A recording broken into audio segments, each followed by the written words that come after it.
لوگوں سے عزتیں تلاش کرتے ہو تو وہ کیا تمہیں عزت دیں گے؟ وہ تو کل اچھا کہتے ہیں پرسوں برا کہنے لگ جاتے ہیں۔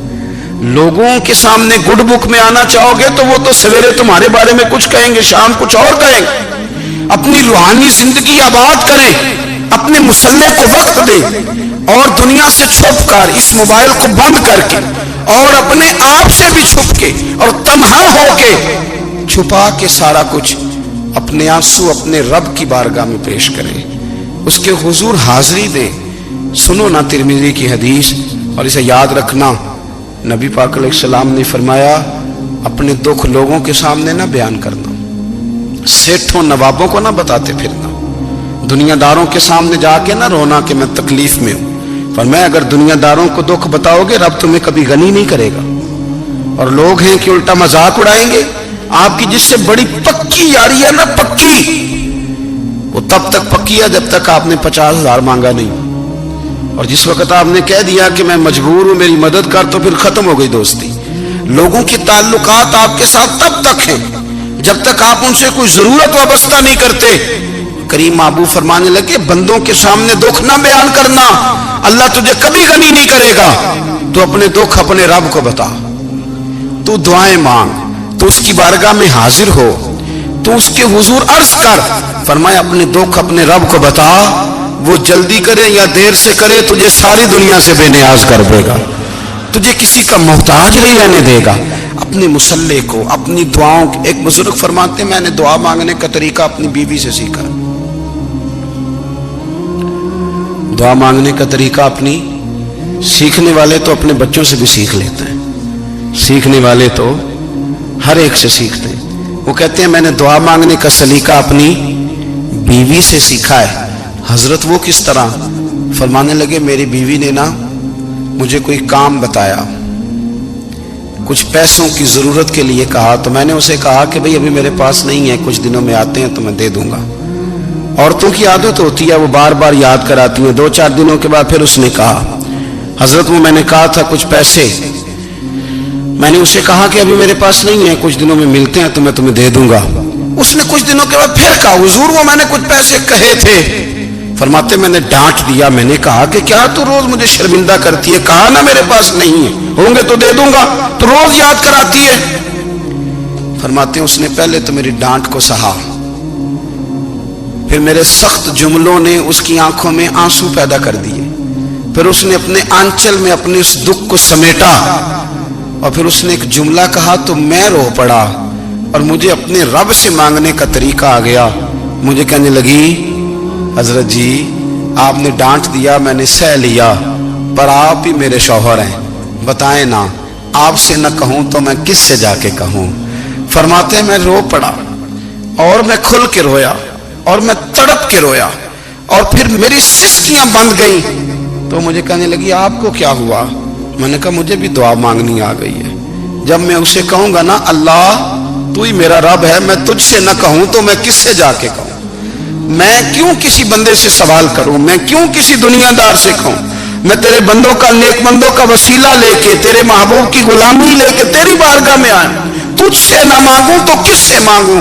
سمجھ آ گئی ہے، جب میں اس رنگ میں مانگوں گا تو پھر رب میرے اوپر بڑا ہی فضل فرمائے گا، وہ میرے اوپر بڑی رحمت کرے گا، وہ میرے لیے آسانیاں کرے گا۔ عزیز دوستو، ہم اس طرح کرنے لگ گئے ہیں کہ ہم نے نا اپنے تعلقات پر اعتماد کرنا شروع کر دیا ہے۔ میرے تعلقات بہت ہیں، ہم نے اپنی دولت پر اعتماد کرنا شروع کر دیا ہے، میرے پاس دولت بہت ہے۔ ہم نے اپنے علم پر، اپنی شہرت پر اعتماد کرنا شروع کر دیا ہے کہ میرے پاس فلاں چیز بہت ہے۔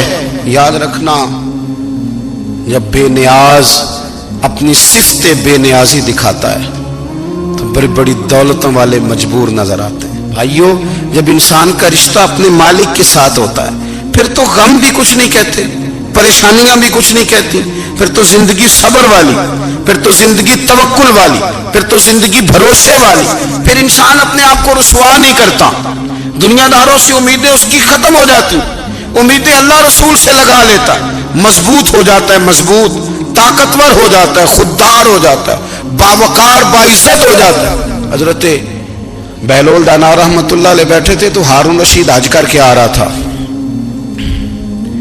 تو رستے میں حضرت شیخ سے ملاقات ہو گئی تو السلام علیکم کے بعد کہنے لگا حضور کوئی حکم ہو تو بتائیے گا. تو حضرت بہلول دنا فرمانے لگے تیرا رب کون ہے؟ اس نے کہا اللہ. تو فرمایا میرا کون ہے؟ کہا اللہ. فرمانے لگے تو بڑا ہی بیوقوف ہے، کیا تو یہ سمجھتا ہے کہ رب ہارون رشید کو تو دے گا اور بہلول دانا کو بھول جائے گا؟ تیرا بھی وہی رب ہے، میرا بھی وہی رب ہے. اس نے اگر تجھے دے کے آزمایا ہے تو ہو سکتا ہے مجھے نہ دے کے آزما رہا ہو. جب اس کی حکمت کے تقاضے ہوں گے تو عطا کرے گا اور دے گا. تو جا اپنا کام کر. بھائی اپنی روحانی زندگی، اپنی عبادات، اپنے وظائف، اپنے روزمرہ کے معاملات، اپنی دعائیں، اپنا استغفار. دیکھو کوئی مشکل کام تو نہیں 2 رکوع ہیں سورہ واقعہ کہ اگر رات کو پڑھ لی جائے تو. میں کس طرح یہ بات بیان کروں کہ تعویذ بانٹنا آسان ہے اور وظیفہ بتانا مشکل ہے. سارا دن تعویذ بانٹیں تو لوگ لینے کو تیار ہیں، اور اگر آپ وظیفہ بتائیں تو کہتے ہیں تو مشکل کام ہے.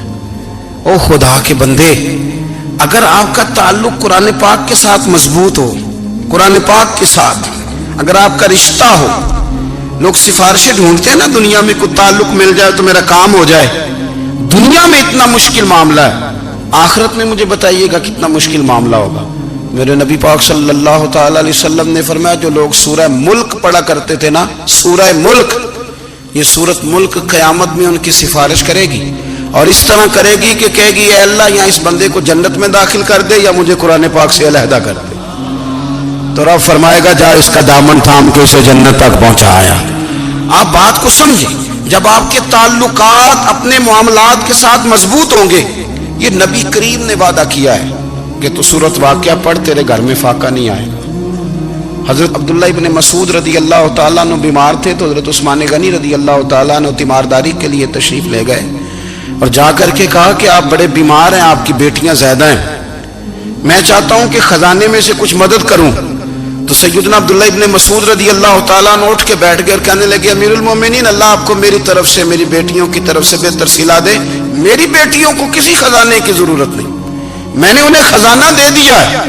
کہا جناب آپ نے کون سا خزانہ دیا ہے، میں آپ کے مالی معاملات کو جانتا ہوں. تو فرمانے لگے امیر المومنین، میرے نبی کریم نے فرمایا ہے جو سورت واقعہ پڑھے اسے کبھی فاقہ نہیں آتا.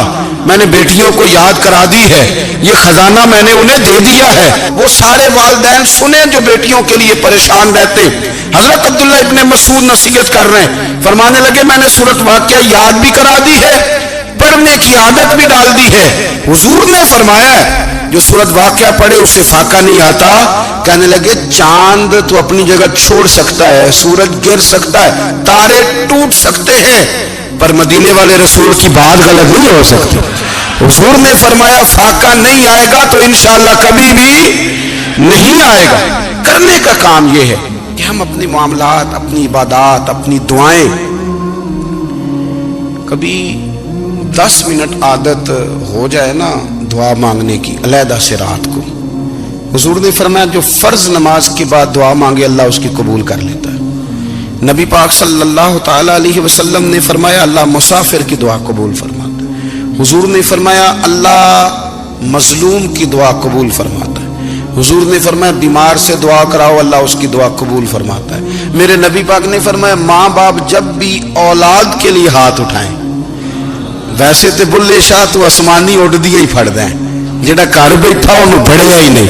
حضور فرمانے لگے ماں باپ جب بھی اولاد کے لیے دعا فرمائیں اللہ ان کی دعا کو قبول کرتا ہے. آپ اپنا تعلق بنائیں دعا کے ساتھ، عبادت کے ساتھ، مصلی کے ساتھ رشتہ بنائیں، استغفار پڑھیں. صلاح الدین ایوبی صلیبی جنگوں میں تھے،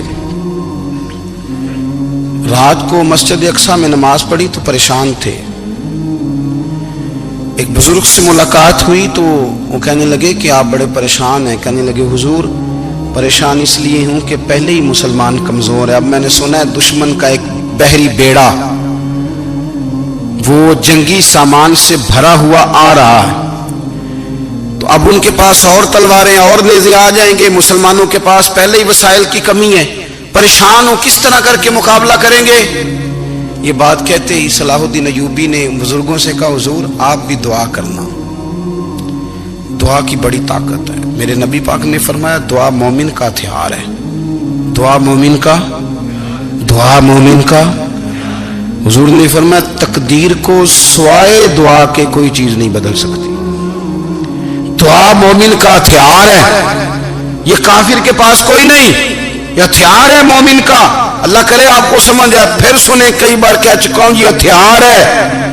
کافر کے مقابلے میں جو تیرے پاس سب سے بڑا ہتھیار ہے وہ دعا ہے. دعائیں کرانی چھوڑ دی، کرنی چھوڑ دی، لینی چھوڑ دی. حضرت سیدنا انس بن مالک رضی اللہ تعالیٰ عنہ فرمایا کرتے تھے میں نے وہ رنگ دیکھا ہے جب حضور دعا مانگتے تھے اور حضور کی مقدس آنکھوں میں آنسو بھی ساتھ ہی بہا کرتے تھے. میں نے وہ انداز دیکھا ہے. تو صلاح الدین ایوبی بزرگ سے کہنے لگے آپ بھی دعا کیجیے، اور خود رونے لگے اور سر سجدے میں رکھ کے رونے لگے اور عشاء سے لے کر فجر تک روئے، خوب روئے. صبح وہ بزرگ آئے تو صلاح الدین ایوبی کا خوبصورت اور ہنستا ہوا چہرہ دیکھا. کہنے لگے آپ بڑے خوش ہیں، رات تو میں نے بڑے روتے ہوئے دیکھا تھا. تو کہنے لگے حضور وہ جو بحری بیڑا آ رہا تھا نا وہ پانی میں ڈوب گیا ہے، اب وہ نہیں آ رہا. ابھی خبر آئی ہے تو میں بڑا خوش ہوں. بزرگ کہنے لگے اٹھ سینے سے لگ اور سن ایک بات، وہ بحری بیڑا پانی میں نہیں ڈوبا، وہ تیرے آنسوؤں میں ڈوب گیا ہے. وہ جو تو رات رویا ہے نا رب کریم کی بارگاہ میں تو وہ ڈوب گیا ہے. حضرت عائشہ صدیقہ رضی اللہ تعالیٰ عنہ فرماتی ہیں ایک عورت تھی اور اسے نبی پاک صلی اللہ تعالیٰ علیہ وسلم نے نا وہ کلمہ پڑھ کے مسلمان ہوئی، مدینہ طیبہ آ گئی تو حضور نے مسجد نبوی شریف میں اس کے لیے مکان، ایک سادہ سا کمرہ ساتھ مسجد کے بنوا دیا، وہیں رہنے لگی. اکثر وہ سیدہ طیبہ کے پاس آتی تو حضرت عائشہ صدیقہ رضی اللہ تعالیٰ عنہ فرماتی ہیں وہ بڑی باتیں سناتی اور آخر میں کہتی وہ ہار والا دن بھی بڑا عجیب دن تھا اور میرے رب کی قدرتوں کا دن تھا، وہ بھی بڑا عجیب دن تھا. سیدہ عائشہ صدیقہ رضی اللہ تعالیٰ عنہ ایک دن فرمانے لگی کہ تو ہار والے دن کا بڑا ذکر کرتی ہے، وہ کیا دن تھا؟ تو خاتون کہنے لگی اماں جی وہ دن تھا جب میرے رب پر بھروسہ اور مضبوط ہو گیا، جس دن میرا اپنے رب پر توکل اور بڑھا، میرے ایمان میں یقین میں اور پختگی آئی. کہنے لگی میں ایک گھر کی کنیز تھی، نوکرانی تھی. اس گھر میں ایک بچی تھی جس کے پاس سونے چاندی ہیرے جواہرات کا ہار تھا. اس زمانے میں نا چمڑے کے اوپر لوگ ہیرے جواہرات لگاتے تھے، کئی دفعہ سرخ رنگ کے چمڑے پہ لگائے جاتے تھے. وہ بچی پہنتی تھی تو کہتی ہوں بچی کے اس نے اتار کے رکھا یا اس سے گرا وہ ہار تو چیل اسے اٹھا کے لے گئی گوشت سمجھ کے اور میرے سامنے اٹھا کے لے گئی. گھر والوں نے مجھ سے پوچھا، یہ بخاری میں موجود ہے، گھر والوں نے پوچھا مجھ سے کہ وہ ہار کہاں ہے تو میں نے کہا چیل اٹھا کے لے گئی. گھر میں کچھ چوری ہو جائے تو سب سے پہلا الزام کس پہ لگتا ہے؟ ملازمین پہ. کہتے انہوں نے مجھے بڑا مارا، بڑی تکلیف تھی، حتیٰ کہ میری شرمگاہ تک کی تلاشی، میری عزت اتنی خراب کی میں بتا نہیں سکتی. میں نے اپنی زندگی میں ایک واقعہ دیکھا، ایک امیر گھر میں چوری ہو گئی، ملازم کو اتنا مارا کہ وہ چارپائی پہ پڑ گیا. پولیس والوں سے اتنی مار پروائی گئی کہ وہ بیچارہ چارپائی پہ پڑ گیا اور پھر وہ اتنا بیمار ہوا اور کچھ دنوں کے بعد پتہ چل گیا کہ چور تو اپنا بیٹا ہے ان کا. پھر اس کا انتقال ہو گیا. اب وہ سیٹھ صاحب اور گھر والے آ کے نا مرنے والے کے کان میں معافیاں مانگ رہے ہیں، کان میں. تو میں نے ان سے پھر کہا تھا کہ یہ تو اب چلا گیا ہے، تمہارا زور چلتا تھا نا تو تم نے قانون خریدا اور تم نے اسے جتنا ہو سکا تم نے اسے مار پڑوائی.